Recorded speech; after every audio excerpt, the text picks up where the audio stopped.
¿Por qué nos cuesta tanto entender el arte contemporáneo? ¿Cuáles son las características que lo definen? ¿Y a qué nos enfrentamos cuando entramos a una exposición y vemos una obra? En este podcast vamos a tratar de dar respuesta a estas preguntas. Vamos a revisar los libros más importantes de arte contemporáneo. Vamos a entrevistar artistas y charlar con ellos acerca de sus prácticas y sus obras para adentrarnos en este mundo fascinante. Mi nombre es Evelyn Márquez y te doy la bienvenida a Temporada de Relámpagos, el podcast.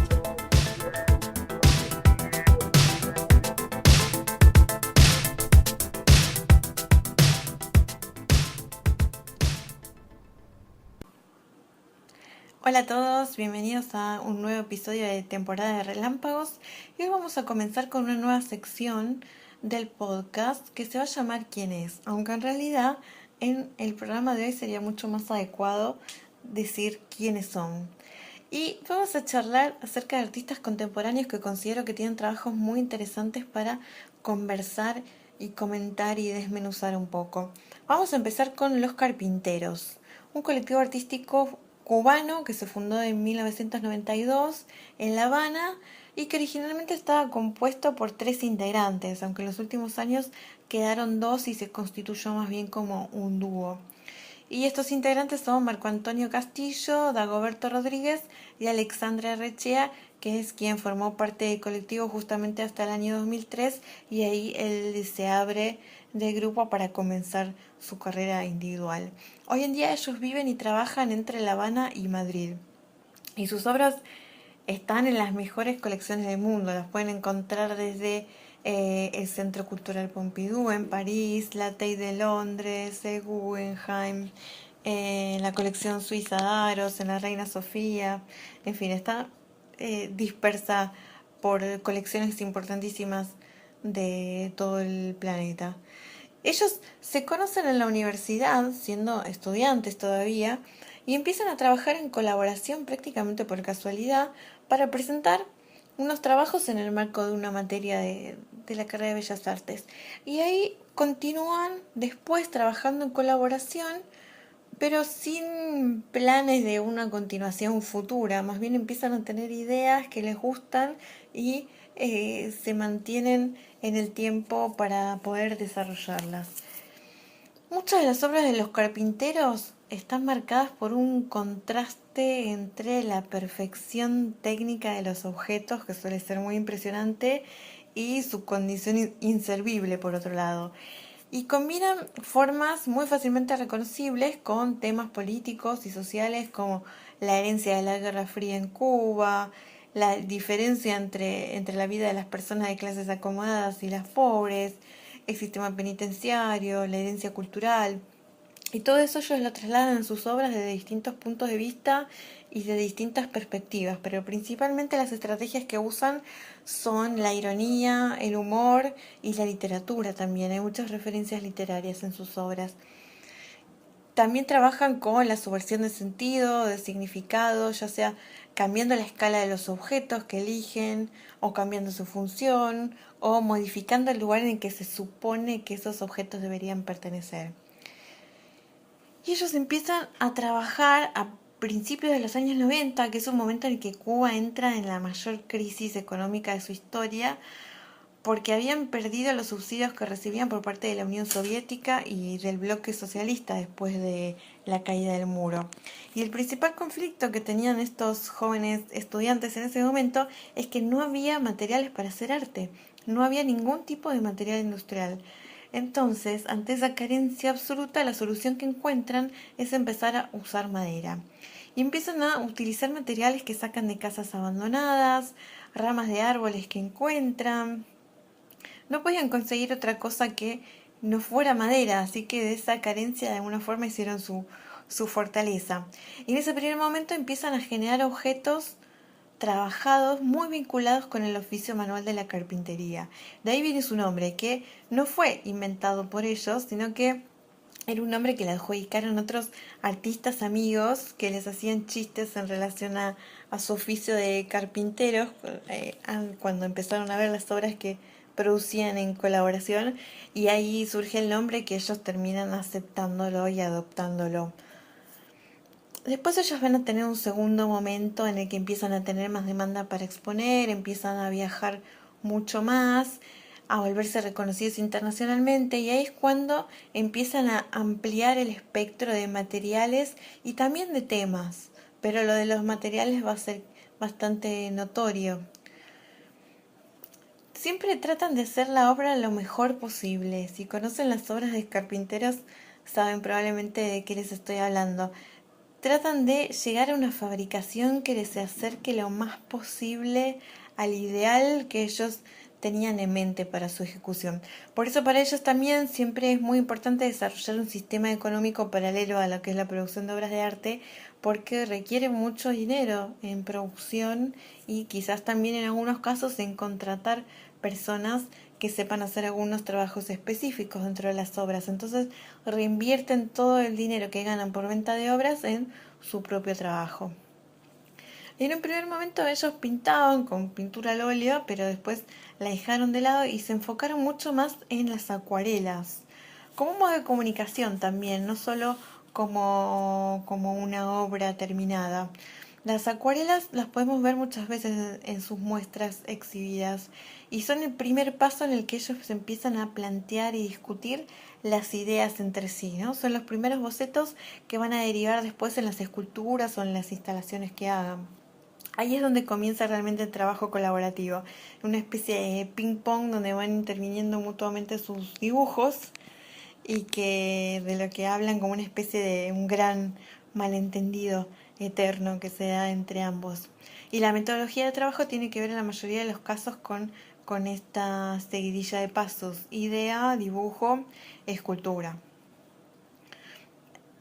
La gran intención en muchas de sus obras suele pasar por modificar o alterar las funciones de los objetos cotidianos, por ejemplo, los edificios, utensilios de cocina, ropa, todo tipo de objetos que utilice el ser humano. Los carpinteros señalan que los cubanos tienen una fascinación muy particular por los objetos, sobre todo por los objetos de gran tamaño, ¿no? En un país en el que hay muy pocos objetos circulando, donde no hay supermercados, donde hay carencias de todo tipo de objetos de consumo. En relación a esto, en una entrevista, ellos decían: cada cosa que uno usa tiene un sustrato ideológico y nada es completamente inocente. Nuestra obra es una esponja de todas las situaciones políticas y sociales que se generan a través de la producción de un objeto, de un espacio e incluso del modo en que la gente se viste. Y ellos en sus obras no solo modifican las escalas, sino que también toman procesos de trabajo tradicionales para crear muebles extraordinarios. La arquitectura y el mobiliario son puntos de partida muy importantes en la mayoría de sus obras, ¿no? En relación a la arquitectura, La Habana ya de por sí es una ciudad muy extraña que parece congelada en el tiempo y donde conviven periodos muy antiguos, ¿no? Hace cerca de 50 años que no se construye nada y podemos encontrar edificios neoclásicos de los años 20, o un periodo art déco. Y a ellos les gusta la arquitectura a través del planteamiento del espacio que hace, ¿no? La arquitectura en tanto portadora de ideología, y también se plantea mucho la cuestión acerca de cuántos metros necesita una persona para vivir, cuál es el espacio mínimo necesario para poder desarrollar las actividades más básicas que necesita una persona. Y tiene una serie de obras inspiradas en la arquitectura monumental de los países socialistas, hechas en Lego, que es un objeto bien capitalista, y en la mayoría de los casos trabajan con objetos disfuncionales, ¿no? O también hay una hibridación entre dos objetos, un desplazamiento del lugar habitual al que se supone que pertenecen. Por ejemplo, tiene un proyecto en el que convierten edificios emblemáticos de La Habana en muebles llenos de cajones, siempre vacíos estos cajones. Y se plantean también las preguntas acerca de la utilidad o la inutilidad del objeto artístico. Dentro de este tipo de obras de muebles o de resignificación arquitectónica, probablemente la más conocida sea una que se llamó Granada de Mano, que hicieron en el 2004, que es una especie de escultura mueble con forma de granada y llena de cajones vacíos, ¿no? Y ellos muchas veces hacen alusión en sus obras al pueblo cubano, como en este caso como una granada a punto de estallar, donde el peligro o el hastío está ahí siempre latente, como de hasta cuándo la sociedad va a tolerar esta situación de escasez, ¿no? Y aunque ellos ya no viven en Cuba todo el año, viajan permanentemente y tienen su sede en Madrid, Cuba sigue siendo el escenario en el cual transcurren la mayoría de las piezas que ellos hacen, ¿no? Aunque también buscan que sea un mensaje que pueda ser entendido en todos lados, que no tengas que saber de historia cubana para poder entender lo que ellos están diciendo, sino que pueda ser aplicable a otras situaciones o otras sociedades. Otra de sus obras es Ciudad Transportable, que es un proyecto que ellos diseñaron para la Bienal de La Habana en el año 2000. Y lo que deciden es hacer una ciudad hecha de carpas, preguntándose en primer lugar qué es lo que necesita una ciudad para funcionar básicamente, cuáles son los edificios mínimos más elementales que necesita tener una ciudad y cómo hacerla transportable para llevarla donde uno quiera. De hecho, esta ciudad ellos la hacen en Los Ángeles y luego la trasladan a Cuba para la Bienal de La Habana. Y dentro de estos edificios básicos ellos incluyen una cárcel con un modelo de panóptico tomado de las cárceles de Cuba, que en tanto invento estas cárceles fueron diseñadas en el siglo XVIII por un filósofo alemán que se llamó Jeremy Bentham, donde un solo guardia podía vigilar a un gran número de presos y que estos presos siempre se sabían expuestos y vigilados. Son cárceles que en Cuba se empiezan a construir a principios del siglo XX bajo una dictadura. Y otra de sus obras muy interesante es la de libros escritos en cintas métricas. Las cintas típicas de medición, ellos las compran sin marcar, las compran sin los números. Y en vez de imprimirle números, lo que hacen es escribirles textos de libros prohibidos en Cuba y trabajarlo con la idea de cómo pasar libros de una manera ilegal, casi como si fueran drogas, ¿no? Y también está como latente esta idea de medir la realidad con conocimiento. Ellos comentan que si pasás por la aduana con muchos libros, se quedan leyendo horas y horas todo lo que llevas para asegurarse de que no entres con material subversivo. Entonces crearon este trabajo como una forma de introducir ilegalmente información. Bueno, por supuesto hay mucha producción de muebles de las que se deriva el nombre del grupo. Los muebles originales que se usaban en Cuba tradicionalmente eran de caoba, era el tipo de madera que más se usaba, que en general era de muy buena calidad y no se deformaban. Pero en un momento empiezan a llegar muebles prefabricados de Europa del Este, racionales, socialistas, creados claramente en otro tipo de clima, que no soportan la humedad de Cuba. Entonces, ¿qué sucede? Empiezan a arquearse y doblarse. Y los carpinteros deciden hacer muebles que ya vengan con estas deformaciones. Hacen un paralelismo muy sutil entre el comportamiento de una sociedad y el cansancio de un mueble que empieza a vencerse, o son muebles que tienen una presión desde arriba, o tienen focos internos de deformación con movimientos internos que empiezan a quebrar los estantes. Y otra serie de obras más recientes que tiene que ver con esto que mencionábamos de las cárceles son las salas de lectura, que son salas de lectura basadas en estas cárceles cubanas.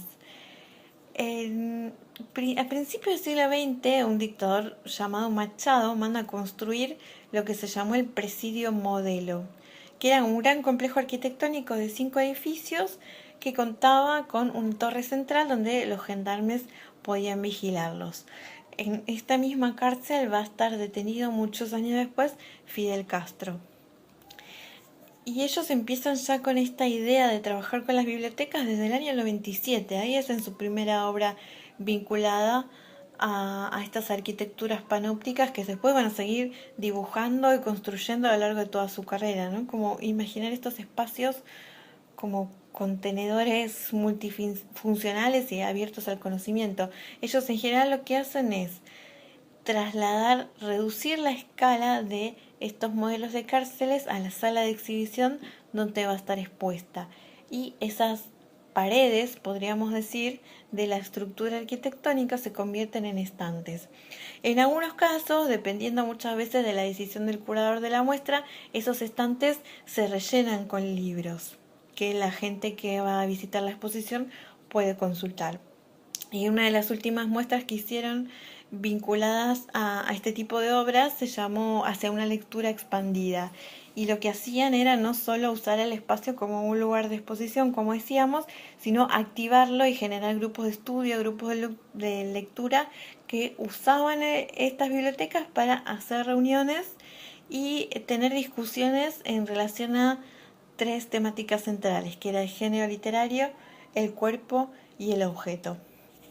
Y para ir cerrando este pequeño resumen acerca de la obra tan profusa de Grupo Carpinteros, les leo una pequeña cita de ellos que dice: nuestro arte no es tanto lo que dice, sino lo que oculta. Hemos elegido la ironía y la metáfora. No somos explícitos, pero no dejamos de decir lo que tenemos que decir. Ellos, después de 26 años de trabajo en colaboración, hace muy poquito, en agosto del año pasado, del 2018, anunciaron que iban a dejar de trabajar de manera conjunta para empezar su carrera individual. Más allá de asumir los compromisos que ya tenían con exposiciones pautadas a su futuro, declararon en un comunicado que ya no iba a haber más obras nuevas bajo la firma de Carpinteros. Así que aparentemente es un ciclo cerrado, aunque esperemos que no, que en algún momento reviertan esta decisión y vuelvan a trabajar juntos. Bueno, espero que les haya interesado. En las notas del programa vamos a dejar la página web de los Carpinteros, fotos, links para que puedan conocer un poco más sobre sus obras. Y como saben, y siempre les digo, pueden encontrar este podcast en YouTube, en Spotify, en iTunes. Suscríbanse en todos estos canales y si nos escuchan por iTunes, por favor déjenos un comentario y 5 estrellas, por supuesto, para que más gente pueda conocer y escuchar el podcast. Pueden seguirnos también en temporadarelámpagos.com para conocer todas las actividades que hacemos en la ciudad de Buenos Aires. Mi nombre es Evelyn Márquez y los despido hasta el próximo episodio de Temporada de Relámpagos, el podcast.